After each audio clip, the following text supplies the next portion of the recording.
దేవుడి నామానికి స్తోత్రములు. ఈ ఉదయకాల సమయంలో మీ అందరికీ కూడా నా హృదయపూర్వకమైనటువంటి వందనాలు తెలియజేస్తున్నానండి.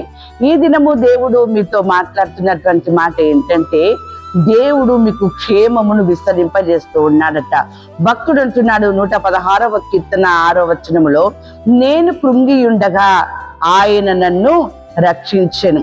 అవును దేవుని బిడ్డలారా, ఏ స్థితిలో ఆయన కృంగి ఉన్నాడో దేవుడు అతన్ని రక్షించాడట, క్షేమకరమైన స్థితిని ఇచ్చాడట. అదే విధంగా ఏ ఆలోచనతో, ఏ బాధతో, ఎలాంటి పరిస్థితులతో నీవు కృంగి ఉన్నావో నీ దేవుడు నిన్ను రక్షిస్తూ ఉన్నాడు. క్షేమకరమైనటువంటి స్థితిని ఆయన నీకు కలగజేస్తా ఉన్నాడు.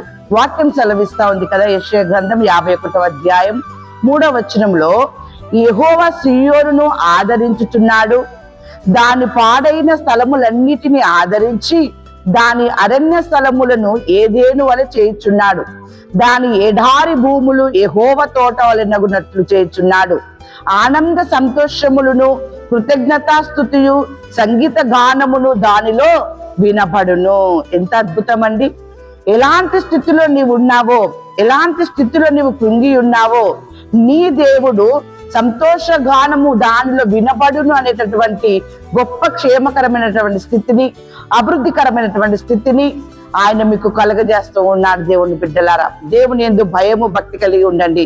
ఖచ్చితంగా దేవుడు మీకు క్షేమమును కలగజేస్తా ఉంటాడు. వాక్యం సెలవిస్తా ఉంది ఇక్కడ 116వ కీర్తన 7వ వచనములో భక్తుడు అంటున్నాడు కదా, నా ప్రాణమా యెహోవా నీకు క్షేమము విస్తరింపజేసి ఉన్నాడు. ఎంత అద్భుతం అండి! మనుషులని మనము నమ్ముకున్నట్లయితే సహాయము చేస్తారు కానీ వారి నుండి ఏ క్షేమము కూడా మనకు ఉండదు.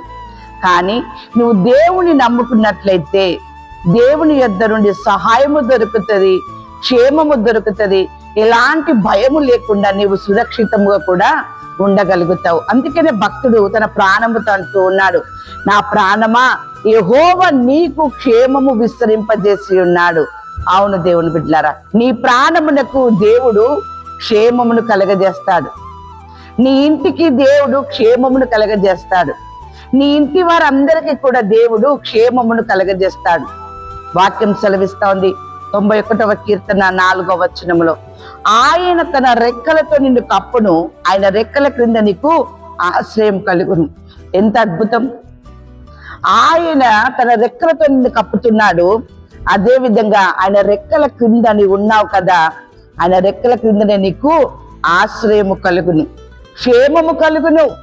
అవును దేవుని బిడ్డలారా, అంతేకాదు ఆయన మాట్లాడుతున్నటువంటి మాట 23వ కీర్తన 6వ వచనములో, నేను బ్రతుకు దినములన్నీ కృపాక్షేమములే నా వెంట వచ్చును, చిరకాలము యెహోవా మందిరములో నేను నివాసము చేసేదను. ఎంత చక్కని మాట భక్తుడు మాట్లాడుతున్నాడండి.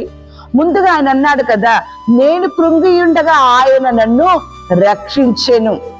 ఎంత అద్భుతం!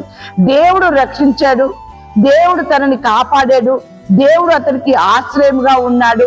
అదే విధంగా తన బ్రతుకు దినములన్నీ కూడా దేవుని యొక్క కృపాక్షేమములే ఆయన వెంట వచ్చులాగున దేవుడు ఆయనకి ఆశ్రయంగా తోడుగా ఉన్నాడు.